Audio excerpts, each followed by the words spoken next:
And hello, Hearts of Oak. Thanks so much for joining us once again. I'm delighted to have Isabel von Spruce with us today. Isabel, thank you so much for your time. Thank you so much for having me on. It's always good to have someone who is on to talk about standing up for the voiceless in society, and the unborn are the voiceless and have no ability to speak. And it's wonderful to have you on. People can follow you. There is your handle, your X handle. All the other links will be in the description. But you're co-director, March for Life UK. You're also campaign director up 40 Days for Life. And probably those are maybe two of the most well-known pro-life organizations. But before we get into that, I could ask you a little bit about your background, and then maybe what led you to being involved in this issue that most people shy away from in the UK, certainly. Sure. Yeah. I mean, I grew up in a very Christian home, and being pro-life just was something very natural. And I always say I kind of think that children will naturally grow up pro-life unless they're taught otherwise, unless they're taught to dehumanize the preborn child. And thankfully, I wasn't. My parents, particularly my dad, were very strong pro-life convictions, and really in the broadest sense as well. Obviously, he very much cared about the preborn child and the whole family, but always was a great champion of the underdog, having had a very difficult childhood himself. I think he particularly cared for anyone who was really struggling, and that had a long-lasting impact on me. And sort of in my teens, I would like to read war stories at that time. And I remember kind of just asking myself the question, when you sort of place yourself in books when you're reading them, don't you? And kind of think to yourself, what would I have done if I'd been back then? Would I have had the courage to say anything or do anything? And I realized that was the wrong question. That the question is, what am I doing now? Not what would I have been doing then? That there is a battle going on in many ways, certainly spiritually. And with regards to the preborn child, that's a very physical thing that's going on. And so I began to ask myself, what am I doing about it, and look at my own sort of ownership of those beliefs. And that led me to joining just a small group of people, a handful of people who would pray outside an abortion centre in Birmingham once a week on a Saturday morning. Quite informally, really, we just sort of meet up, and sometimes it might only be a couple of people, sometimes a few more.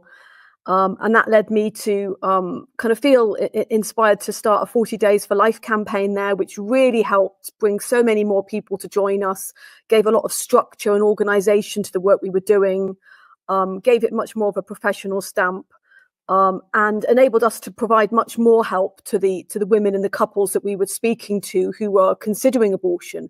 And I know many, many women and couples who very readily accepted the help that we were offering and continued a pregnancy when they previously had an abortion booked. Obviously, we're always told, aren't we, a woman's made up her mind by the time she gets to the abortion centre. That certainly isn't my experience, or a lot of them feel that is their only option, and that's why they're, choosing abortion. And just simply knowing that there is another option open to them, or that there's someone else who really cares about them, could be an absolute lifeline. So that's really kind of what got me started. And I would say, I think maybe initially, if I'm honest, it was probably more about the injustice to the preborn child that kind of stirred me. But once I went outside the abortion centre and I began to see, quite visually sometimes the effect it was having on women, you'd see them coming out, just being sick in the gutter, going home when you could see that they didn't seem to be in any state to be going back home, sobbing into phones. Sometimes you'd see like the same man bringing a different woman every week and just waiting outside for them to come out. And you really felt that manipulation. That really gave me a heart for the women as well, and really opened my heart to, and opened my eyes maybe to sort of the backstories of what was going on there. Now, we are probably to set out where we are in the UK. It was only days ago that I get remembered the Abortion Act coming into place in 1967. It got royal assent. And I went back and I looked at some of the figures, and I saw that one of the last Commons votes for that on the 25th of October 1967 was 188 to 94. And that was for all the amendments that came from the Lords. And that was all. and kind of you think, well, there are a couple of things, but one, you think this is an issue that we have today, very divisive. But you go back there, and it was a 2-to-1 majority in passing that, and it makes you realize that this has been a battle that's been going on a long time. It wasn't a razor thin majority. But what were your thoughts as only days ago you, I'm sure, were involved in many groupings remembering that 58 years ago moment? Yeah, so like you were saying, on Monday, there was quite a lot of us in Parliament Square. Lots of different pro-life groups actually had representatives there. And we were just making sure that that day didn't pass by unmarked. You know, many people wouldn't have even been aware of what happened on that day. And yet the impact of it is absolutely colossal. You know, well over 10 million children who've been aborted. And of course, you know, we're going to see sort of similar numbers of women who've been affected, and men as well, who often we don't maybe recognize quite so much, are also affected by abortion. And I think one of the things that really kind of tears me up is that, you know, when we look at the figures, we don't even really know how many. We're told it's probably around 250,000 a year now, which is kind of hard to even get your mind around. That's the equivalent of a primary school every day being wiped out. You know, that's the numbers we're talking about. But we don't even really know actually how many. There's not even so much as an X on a piece of paper that really marks the passing of these children, the death of these children. You know, many of these abortions, just under 90% of abortions, are now through chemical abortions that are pills. And many of those will be pills by post. So the pills are sent out to women. As we know, you know, they don't even have to have a scan, don't even have to speak to a doctor on the phone. They just phone up, the pills are sent out. We don't even know who's actually taking them, or if they're taking them. Is it a boyfriend giving them to a girlfriend? Is it a mother giving them to a daughter? Are they stuck on a shelf, you know, waiting for that bad day when someone's feeling low and then they take them? Are they never taken at all and they go in the bin? And so we don't even really know the number of abortions that there are. You know, that's how trivially we're treating life now, that we don't even mark the fact that this life existed, this life has gone. And of course, that's not only incredibly disrespectful to the preborn child, that's actually quite dangerous to the woman. You know, women who do have complications, and we know, you know, statistics have shown around at least 1 in 17 of these women are ending up in hospital with complications from the abortion pill. Something goes wrong, maybe a lot of bleeding, whatever it might be. Figures have come out from America, even you know, larger figures that have actually shown it's maybe closer to 1 in 10 from the same abortion pills. So it's certainly not good from a woman's health perspective physically, to say nothing of mental health, which is hard really to quantify. How damaging is it for these women that are having abortions at home? You know, 250,000-ish a year.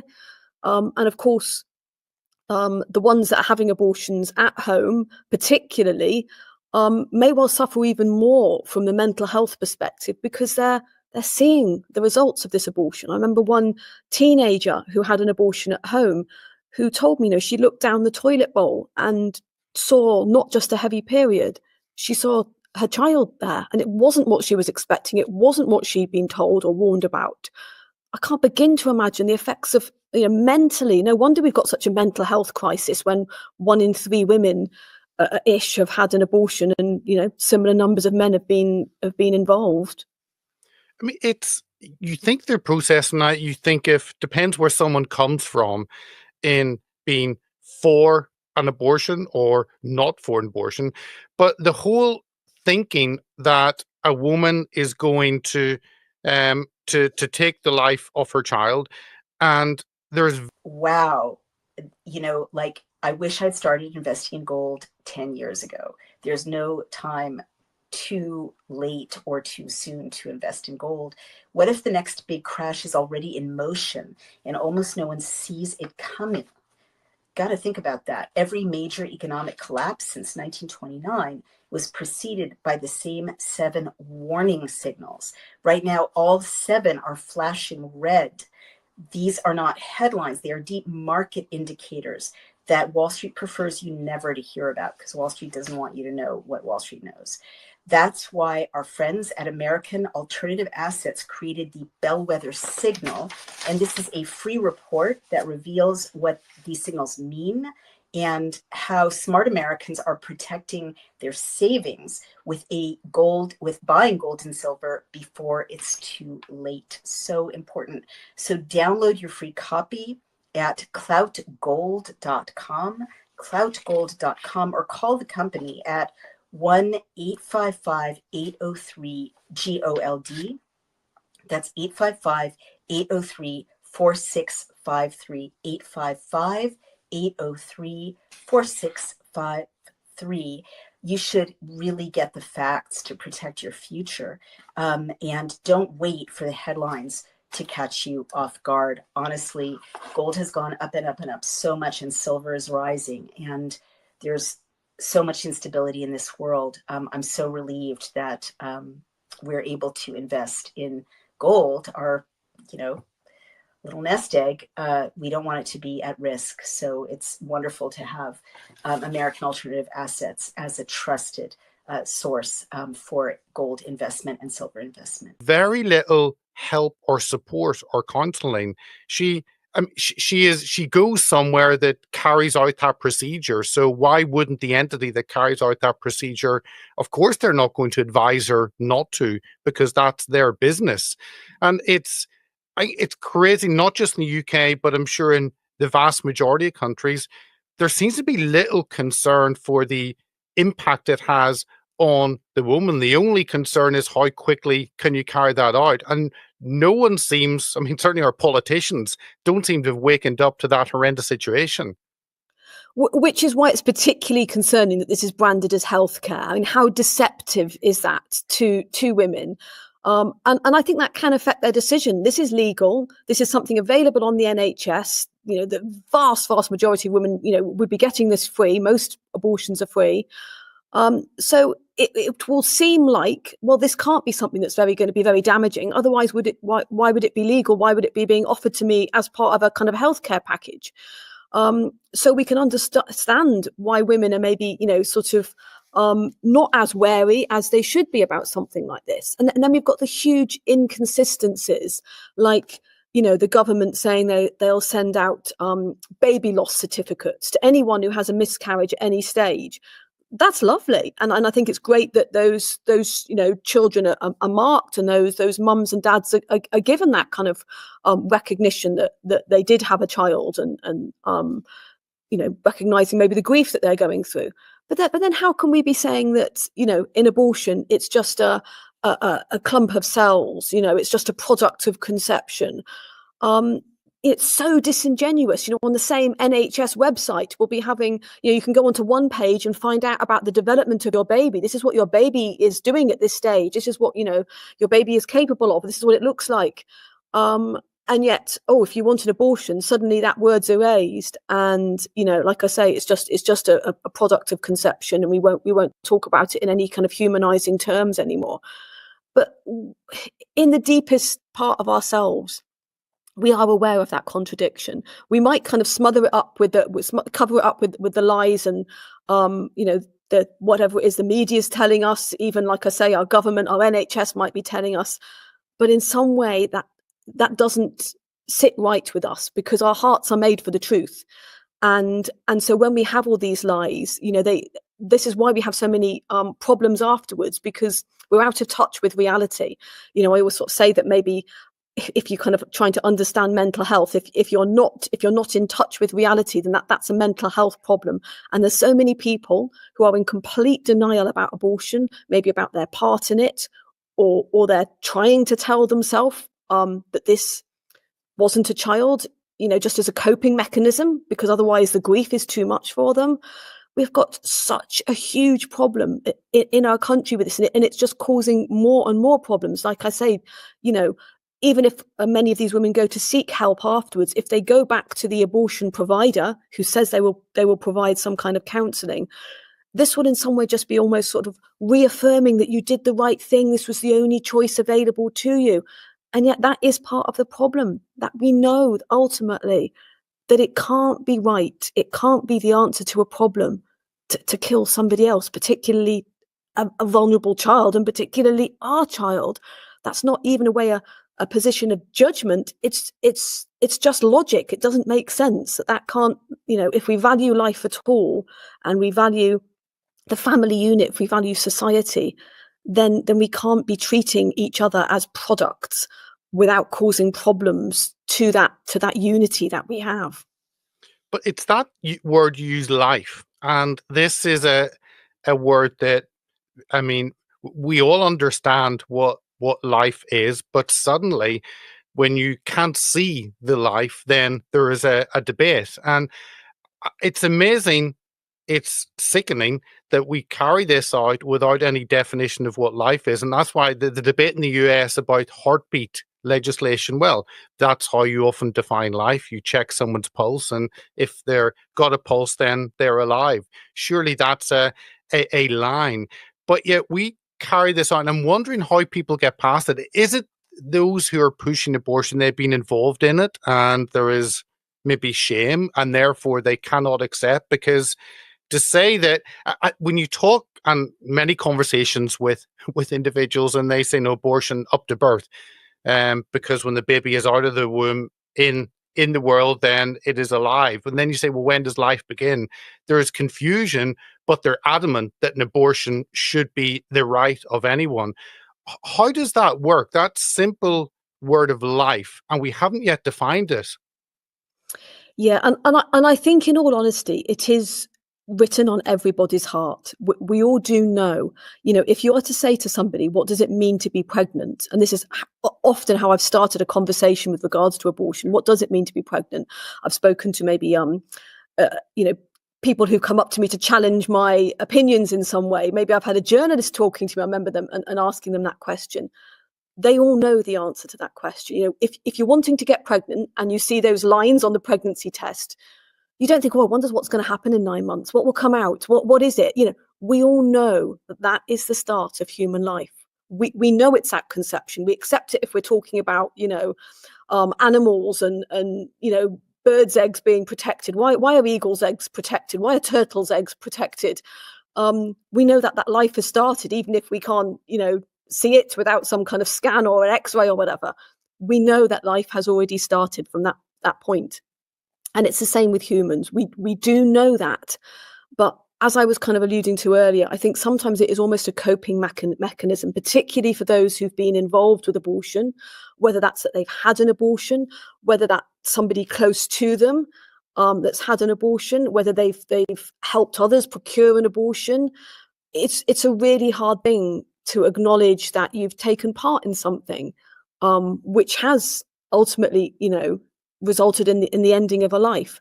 And that requires an incredible amount of humility, of courage, and of help. You need to be in a kind of safe space to be able to do that, with people who can help you journey through that. Like organizations like Rachel's Vineyard do incredible work with helping women and men who've been through abortion or abortions. Sometimes it's multiple abortions. And because of that, obviously, like you were saying earlier, 58 years of legalized abortion means that there's an awful lot of people who have been impacted by abortion. In fact, it's probably hard to find people who haven't in some way been impacted by abortion, even if we don't realize it. I'm increasingly speaking to people whose siblings have been aborted.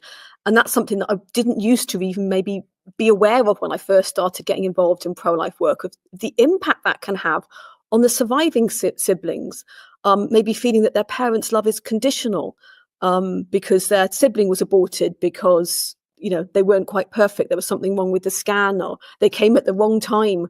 And that kind of bond between the parent and the child, the child that's lived can be quite damaged. So I think sometimes it can be a bit of a coping mechanism to deal with ourselves.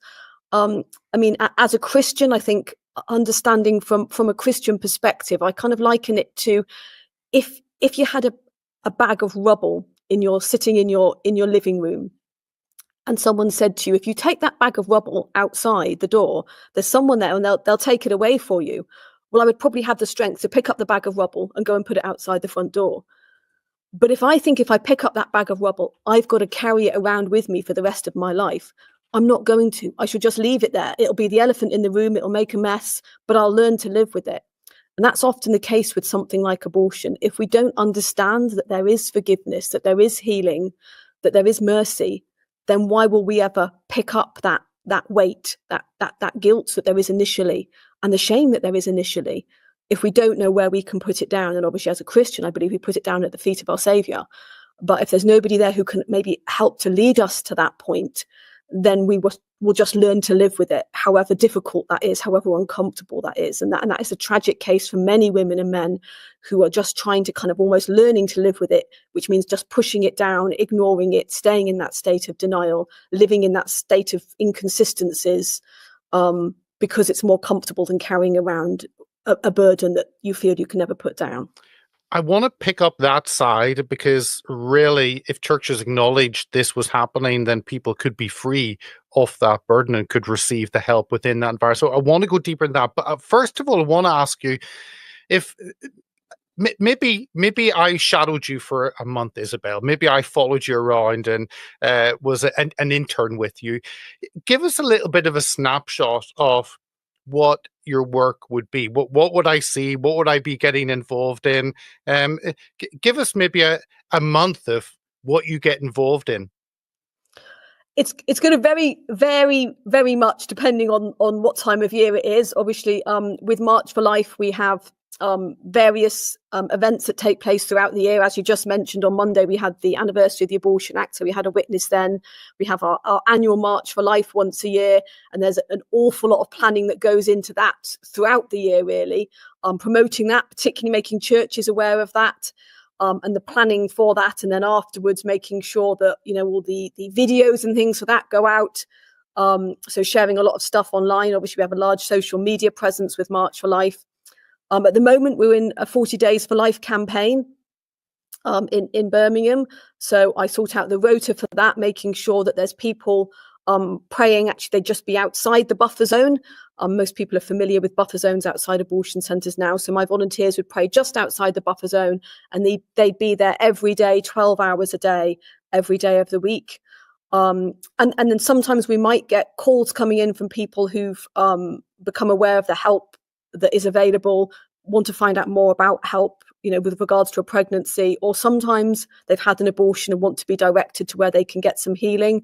That's really sort of spasmodic as to when that can happen and how that can happen.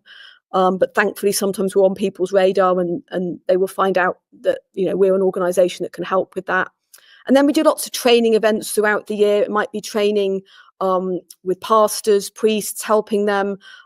We do a particular kind of training day, if you like, called a post-abortion awareness day, helping them to particularly minister to those who've been affected by abortion. We've got one of those coming up quite soon that I'm preparing for. We sometimes do online presentations in schools. I know next week, I think it was the week after, I'm doing another training day, which is called Rethink Abortion, which we designed for those who are pro-life, but maybe want to learn more about how to speak effectively on abortion, just with people in their everyday life. And this kind of is from the feedback we've got from a lot of people who might come to our events, who very much are pro-life, who are often active in their pro-life work, but maybe struggle just to talk to their family, their friends, their flatmates, whoever it might be, in a constructive way that doesn't just end in a big argument. So we do this interactive training day, and we're doing it with some students next week. So there's quite varied things, lots of different events that we might be doing. We do lots of videos. We have a YouTube channel, different podcasts. So it could be quite varied depending on the time of year and whoever might be getting in contact. Obviously, all the mundane day-to-day things of emails and phone calls and such like. But all stuff that is things that you know, give a lot of meaning to what we're doing, and sometimes, you know, the kind of really sort of touching things that we get coming back of people who've maybe just recently, actually this week I was talking to someone who said that they'd come to one of our Rethink Abortion days, and because they felt equipped to talk about abortion, they'd managed to talk to somebody, and that person had then chosen life when they had an abortion booked. So sometimes you're seeing just like the small results of what you do, the knock-on effect it can have, and that's really, really worthwhile. well, that kind of, I think, fits into asking you about, many viewers and listeners may be here and they say, oh, I'm pro-life. And the next question is, how does that impact, or what does that mean? Often it's a deep feeling, as in many Christians in the UK will talk about their faith. It's something very private. I don't want to share. And then you go across the Atlantic, and faith or pro-life position is much more out there in public. So what does it mean for someone to move from a pro-life position, a deeply, strongly held position? What does it mean to move from that inward feeling to an outward action? Yeah, that's a really good question. And I think as so often is the case, we must embrace both. Like with as being a Christian, it must be something private, that we have a personal relationship with God, that it is a private belief and it's not just an external thing. But then Jesus clearly wasn't crucified just because his personal beliefs. It was in some way because he lived those beliefs out, that it became or it seemed to be a problem for some of those people who disagreed with him. And in a way, a pro-life must be the same. It must be something that a conviction that we really hold ourselves, but it can't just be a kind of label or a tag that we give ourselves. It must be something that we actually live out. And I know when I've been talking to, particularly maybe students and things, or, that sort of age group who are pro-life, I've sometimes said to them, if it became illegal tomorrow to be pro-life, would there be enough evidence to convict you? And I know that's sometimes been said about being a Christian, and I think we should maybe look at being pro-life in the same way. What evidence is there in my life? Not that we're going out kind of looking for a claim in any way, but just from the perspective of analysing and reflecting on ourselves. Do I actually really live that out? And not to be sort of like overly kind of critical about ourselves, but just to kind of like, maybe help us move forward. Okay, if there is nothing that helps me be recognized in any way as being pro-life, what can I do? What small steps can I take? And it can be something very, very small to start with if we're maybe a little bit daunted by this, but then we can move on and do more and more. And I think sometimes, I'll hear people say things like, oh, well, maybe I haven't got enough time and I'm already so busy. And the beauty of being pro-life is it doesn't necessarily mean having to do something extra. It can just be something different that we're doing. It could be that your shopping bag has a pro-life message on it, just something really simple and compassionate and gentle, or the T-shirt that you wear to the gym has something on it, or the little tiny feet badge that you wear. Those could be things that aren't anything extra that you're doing, but could just provoke a conversation, could prompt somebody to rethink how they view life. So little things like that. Sometimes just sharing something on social media. I know I had a friend who for a long time described themselves as being, pro-choice. So they supported abortion very, very much. And, we would sometimes have a talk about it, and the conversations usually didn't seem to end very well. And then one time she actually said to me that she was pro-life, and I was quite surprised and said, I didn't realize that was what, you described yourself as now. How come you've changed? And they said, I've been following you on social media and looked at the posts that you've put out. And sometimes that can be a great way to reach people that maybe we struggle to have those conversations with, maybe particularly those close to us who we might feel it would be too difficult. Maybe we've tried and had a conversation, it's ended badly. Or if they're following you on social media, on your Facebook account, your Twitter, your Instagram, you could just maybe occasionally put up a video that you've watched or a meme that you've seen, just something that is compassionate, but truthful, that might maybe help them to think. And you never know, how that might be affecting somebody that you can't talk to, or for whatever reason, it might be too challenging to bring up this conversation. So there's so many different ways, and then there's so many different organizations that you can get involved in. So that will depend on somebody's skill set, somebody's state in life, the time they've got. But there's so many different things that people can do. I mean, that's one of the reasons I love 40 Days for Life. It's quite a grassroots campaign. You don't have to have like a particular special qualification to join in. You can just have 1 hour through the 40 days that you can do. Most people have probably got 1 hour within 40 days that they can spare. And then that, the next time maybe you could find 1 hour a week. You've teamed up with a prayer partner. So, you're not left by yourself. you don't have to initiate any conversation. You can just be there in prayer. Something quite simple. But it's being there, as a visible pro-life witness for somebody who might need some help. So there's loads of ways. And on our website, marchforlife.co.uk, we actually have a page of the different pro-life organisations that are in the UK for people who maybe are interested in thinking, how can I get involved? And equally, we have a lot of people contacting us just saying, I'm somebody who wants to do something pro-life. And sometimes we can just talk it through with them and help them find where their niche is and how they can start. No, completely. And I'll encourage everyone, again, the links will be there. Make sure and go and use the March for Life website and go and use all those links. I think it's partially about maybe the words that are used.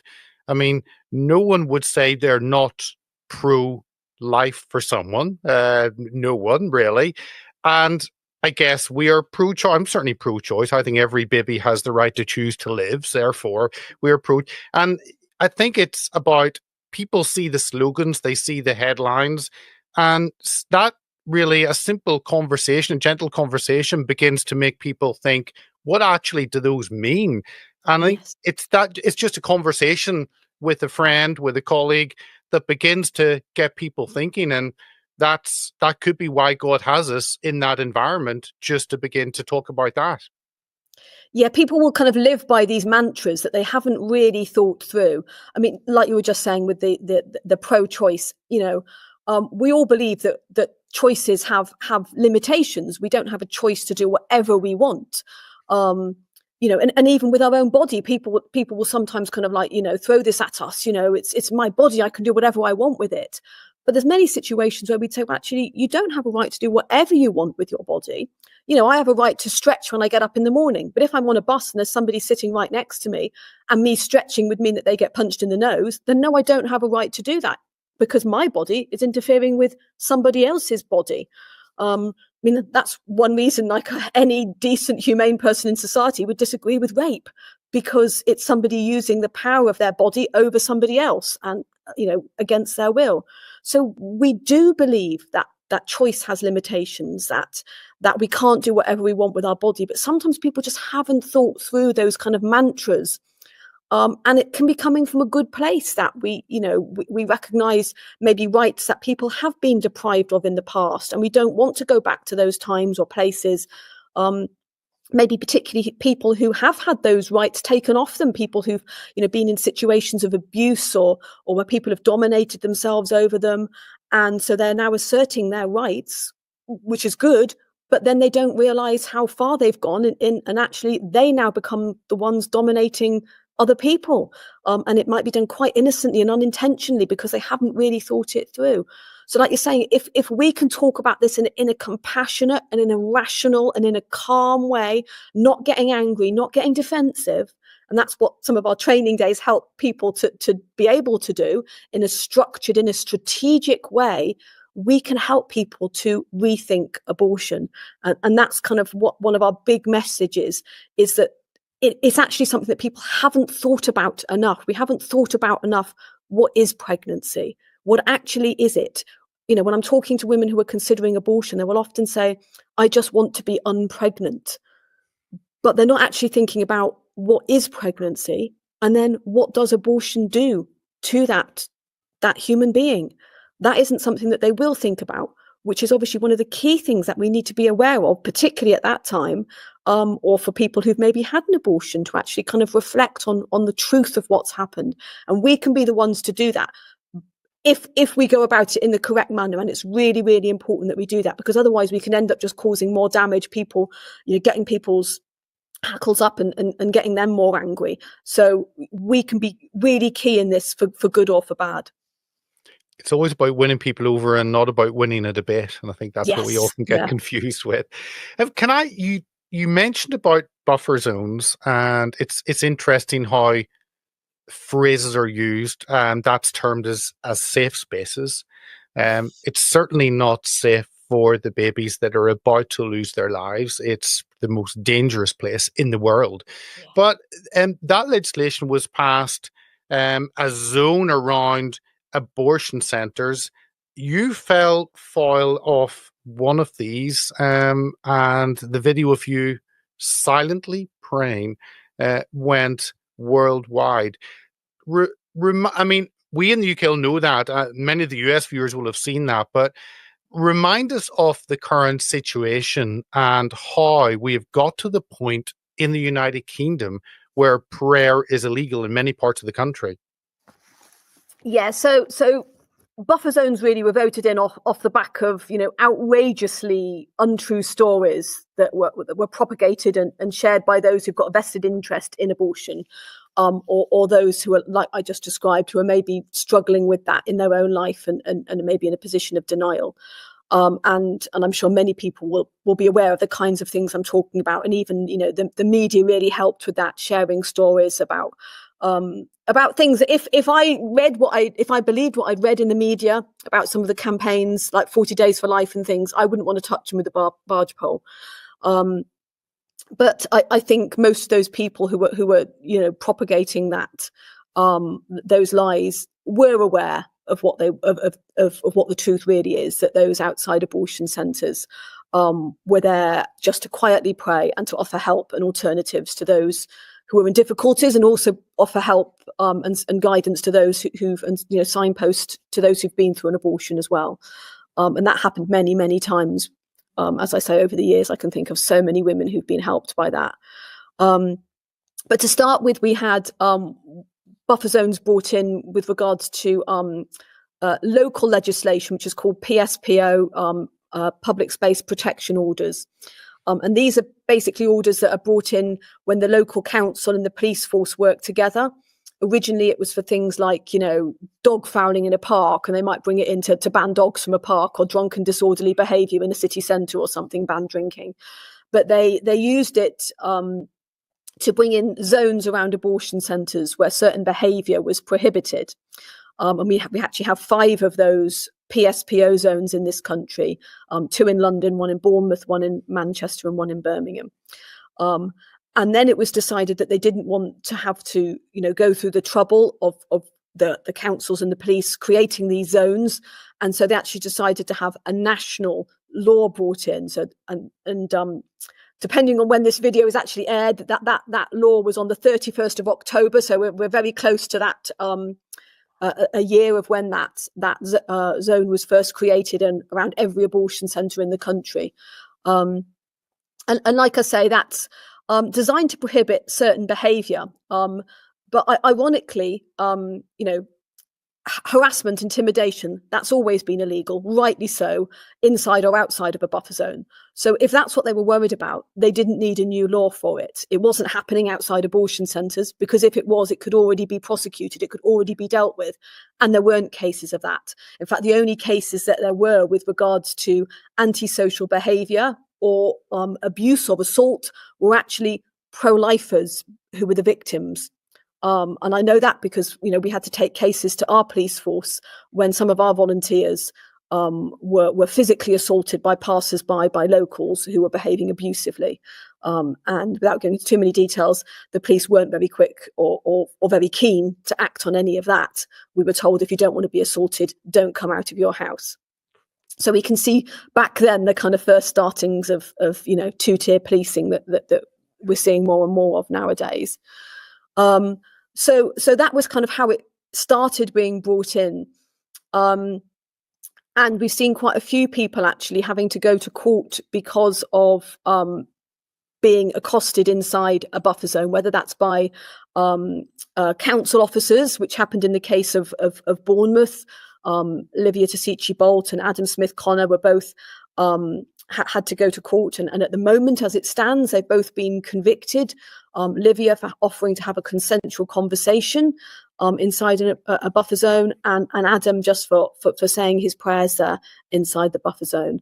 But for myself, I was just silently praying inside the buffer zone in Birmingham, near the abortion centre.